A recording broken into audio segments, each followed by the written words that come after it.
So for the Lewis structure for CaCl2, calcium chloride, first we'll look at the periodic table and find calcium. Calcium is in group 2 or 2A. That means it's a metal. It also means it has 2 valence electrons. For chlorine, that's over in 17 or 7A. It has 7 valence electrons and it's a nonmetal. When we have a nonmetal and a metal, we have an ionic compound. For ionic compounds, we're going to transfer electrons when they form their chemical bonds.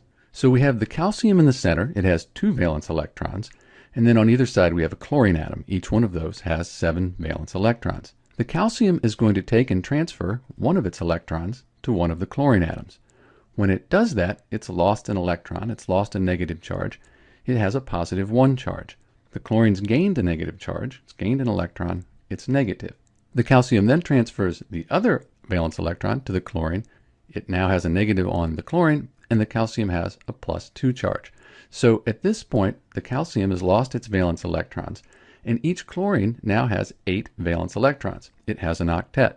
So by transferring those electrons, the chlorines have achieved an octet. But what about the calcium? Does it have an octet? So let's take a look at that.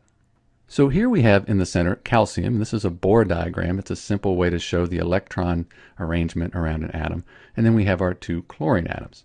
So we're going to lose the outer shell valence electrons on the calcium. They're going to be transferred to the chlorines. So we transfer 1 here to the chlorine, and we have a positive charge on the calcium. The chlorine has a negative charge. And then we transfer the other outer shell valence electron to the chlorine to complete its octet. We now lose that whole outer shell there. It went away. So let's take a look at that again.